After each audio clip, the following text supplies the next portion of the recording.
తీసుకున్నటువంటి వ్యవస్థలో తీసుకొచ్చినటువంటి మార్పులు అంటే సహజంగా ఒకేసారి ఇంత పెద్ద ఎత్తున మార్పులు చేయడం అనేటువంటిది కూడా మళ్ళీ దీన్ని ప్రజలు అంగీకరించలేకపోయారా?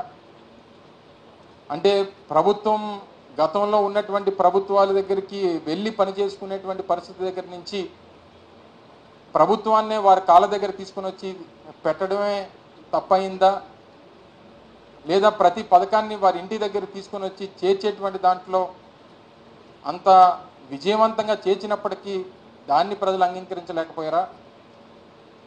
లేకపోతే సచివాలయ వ్యవస్థలను తీసుకొని వచ్చి పనులన్నీ కూడా గ్రామాల్లోనే జరిగేటువంటి విధంగా తీసుకొచ్చినటువంటి మార్పుని వారు అంగీకరించలేకపోయారా?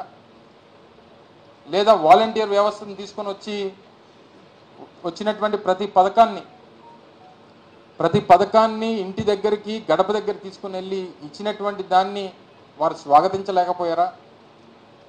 ఇలాగ అనేక రకాలైనటువంటి మార్పులు స్వతంత్రం వచ్చిన తర్వాత వ్యవస్థల్లో ఇన్ని మార్పులు తీసుకురావడం అనేటువంటిది గతంలో ఎప్పుడు జరగలేదు.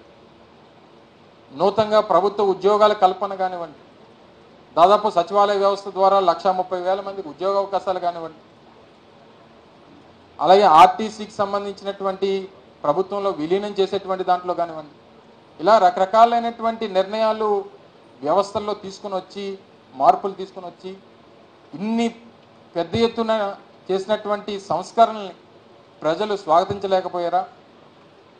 ఇవన్నీ కూడా దీని మీద అంటే లేదా ఇన్ని కార్యక్రమాలు చేసాం ఇంకా ఏదైనా చేస్తే బాగుంటుందని చెప్పి ఆశించారా? వీటన్నిటికి కూడా క్వశ్చన్ మార్క్స్ అనేటువంటిది వైఎస్ఆర్ కాంగ్రెస్ పార్టీ మీద ముందు ఉన్నాయి. దీనికి అన్నిటి కూడా సమాధానాలు వెతుక్కోవాల్సినటువంటి అవసరం మా మీద ఉంది. డెఫినెట్గా ఆ రకంగా ముందుకెళ్ళేటువంటి ప్రయత్నం చేస్తాం. అన్ని రకాలుగా కూడా ఈరోజు నిన్న ఫలితాలు వచ్చిన తర్వాత చంద్రబాబు నాయుడు గారు కానీ తర్వాత పవన్ కళ్యాణ్ గారు కానీ మాట్లాడినటువంటి మాటలు చూస్తాం. పవన్ కళ్యాణ్ గారు ఏ రకంగా దాడులు చేయాలనేటువంటిది మా ఉద్దేశం కాదు అనేటువంటి మాట వారు పెద్దరికంగా వారు చెప్పారు. చంద్రబాబు నాయుడు గారు ఆ మాట చెప్పినట్టుగా నేనైతే చూడలేదు. కానీ గడిచినటువంటి 48 గంటలుగా రాష్ట్ర వ్యాప్తంగా అనేక ప్రాంతాల్లో జరుగుతున్నటువంటి దాడుల్ని దయచేసి ఖండించాల్సినటువంటి బాధ్యత కూడా ప్రతి ఒక్కరి మీద ఉంది. ఇంట్లోంచి బయటికి పిలిచి పేరు పెట్టి పిలిచి బయటికి ఏ రకంగా దాడులు చేస్తున్నారు అనేటువంటిది మనం చూస్తూ ఉన్నాం. సామాన్యమైనటువంటి ప్రజల్ని వైఎస్ఆర్ కాంగ్రెస్ పార్టీకి ఓటేశారని చెప్పి అనుకున్నటువంటి ప్రతి ఒక్కరిని ఇళ్లలోంచి బయటికి పిలిచి కొడుతున్నటువంటి సందర్భాలు కూడా మనం చూస్తూ ఉన్నాం. ఇది ప్రజాస్వామ్యానికి ఏ రకమైనటువంటి మెసేజ్ని ఇస్తుందో అనేటువంటిది కూడా వారు ఇంకా ప్రమాణ స్వీకారాలు చేయకముందే ఈ పరిస్థితి ఉంది. ఒకసారి ఆలోచన చేయమని చెప్పి కోరుతా ఉన్నాం. గెలిపోవటములు అనేటువంటివి రాజకీయాల్లో సర్వసాధారణంగా ప్రతి 5 సంవత్సరాలకు ఒకసారి ఎన్నికలు జరుగుతూ ఉంటాయి. తప్పకుండా దాన్ని ఏ రకంగా అధిగమించాలి, ఏ రకంగా ఓడిపోయినటువంటి వారు రేపు మళ్ళీ ఎలా గెలవాలని చెప్పి చూస్తాం. గెలిచినటువంటి వారు దీన్ని ఎలా నిలబెట్టుకోవాలనేటువంటి ప్రయత్నం చేయాలి. అంతే తప్ప ఈ రకమైనటువంటి పరిస్థితులు అనేటువంటిది ప్రజాస్వామ్యానికి సరైనటువంటి పద్ధతి కాదు అనేటువంటిది బలంగా నమ్ముతున్నటువంటి వ్యక్తులు.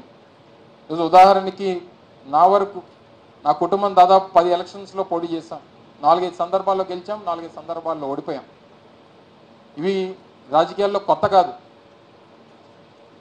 రాజకీయాల్లో గెలిపోవటం అనేటువంటిది సర్వసాధారణంగా జరిగేటువంటి ప్రక్రియ.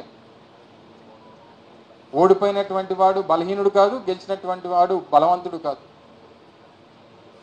ప్రజల కోసం నిరంతరం తప్పించి ప్రజల కోసం ప్రజా సమస్యల మీద పోరాటం చేసేటువంటి వ్యక్తులు నాయకులుగా గుర్తింపబడతారు తప్ప రేపు డెఫినెట్గా జగన్మోహన్ రెడ్డి గారు ఏదైతే చెప్పారో వాయిస్ ఆఫ్ ద వాయిస్లెస్, ప్రజల తరపున ప్రజా సమస్యల తరపున ప్రజలకు ఉన్నటువంటి అవసరాల తరపున గొంతుగా నిలబడేటువంటి కార్యక్రమం నిరంతరం ఈ కంఠంలో ప్రాణం ఉన్నంత వరకు జరుగుతూనే ఉంటుంది అనేటువంటి విషయాన్ని కూడా ఈ సందర్భంగా తెలియజేస్తా ఉన్నా. విశాఖపట్నంలో పుట్టి పెరిగినటువంటి వ్యక్తిగా ఈ ప్రాంతంలో అనేక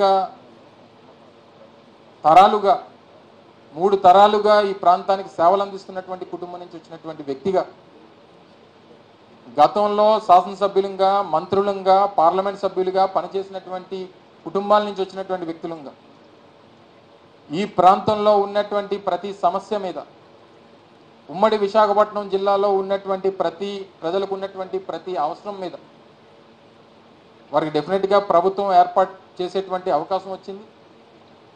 డెఫినెట్గా ఒక 6 months 1 year అనేటువంటిది సామాన్యంగా వారు పనిచేసేటువంటి దానికి, వారు నిర్ణయాలు తీసుకునేటువంటి దానికి, వారు ఇచ్చినటువంటి హామీలు అమలు చేసేటువంటి దానికి డెఫినెట్గా ప్రతిపక్షంగా ఒక సమయం అనేటువంటిది అది మా బాధ్యత.